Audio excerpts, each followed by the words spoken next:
Barcelona Newcastle മത്സരം കഴിഞ്ഞ് കഴിഞ്ഞിട്ട് പൊതുവെ 3 പോയിന്റ് എവിടെ എന്ന് ചോദിക്കുന്ന ആരും എന്നോട് 3 പോയിന്റും കൊണ്ട് വാടാ എന്ന് പറഞ്ഞ് വീഡിയോ ചെയ്യുന്നില്ല. പക്ഷെ എന്നാലും എനിക്ക് ചെയ്യാതിരിക്കാൻ പറ്റില്ലല്ലോ. സോ അതുകൊണ്ട് തന്നെ ഞാൻ എന്റെ 3 പോയിന്റ്സുമായിട്ട് എത്തിയിട്ടുണ്ട്. നമ്മുടെ കാര്യപരിപാടികൾ നിങ്ങൾക്ക് ഇഷ്ടമാണെന്നുണ്ടെങ്കിൽ ഇൻസ്റ്റയിലാണെന്നുണ്ടെങ്കിൽ ഒന്ന് ഫോളോ ചെയ്യുക, യൂട്യൂബിലാണെന്നുണ്ടെങ്കിൽ സബ്സ്ക്രൈബ് ചെയ്യാൻ ഓർമ്മിച്ചുകൊണ്ട് കാര്യത്തിലേക്ക് കിടക്കുകയാണ് കേട്ടോ.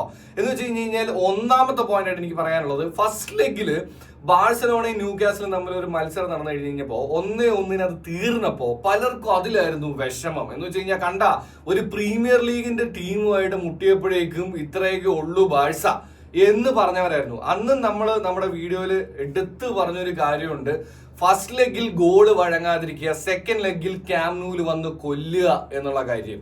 ആൻഡ് അത് നല്ല വൃത്തിക്കും വെടിപ്പായിട്ടും ഇന്നലെ ചെയ്തു എന്നുള്ളതാണ്. അപ്പോൾ ഫസ്റ്റ് ലെഗിൽ ഉള്ള അതേ പ്രീമിയർ ലീഗ് ടീമിനെ തന്നെയാണ് സെക്കൻഡ് ലെഗിലും കൊല വിളിച്ചിട്ടുള്ള കാര്യം എന്നുള്ളത് ഈ പ്രീമിയർ ലീഗിന്റെ സാധനം പൊക്കി പിടിച്ച് മുകളിലേക്ക് ഇരിക്കുന്നവർക്ക് ഒരുവിധം കാര്യങ്ങളൊക്കെ മനസ്സിലായിട്ടുണ്ടാവും തോന്നുന്നു.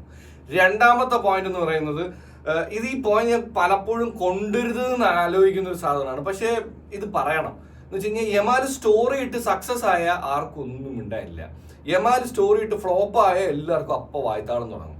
എന്തായാലും കഴിഞ്ഞ 2 മത്സരങ്ങളായിട്ട് യമാൽ, 2 കൂടുതൽ മത്സരങ്ങളായിട്ട് യമാൽ സ്റ്റോറി ഇടുന്നുണ്ട്.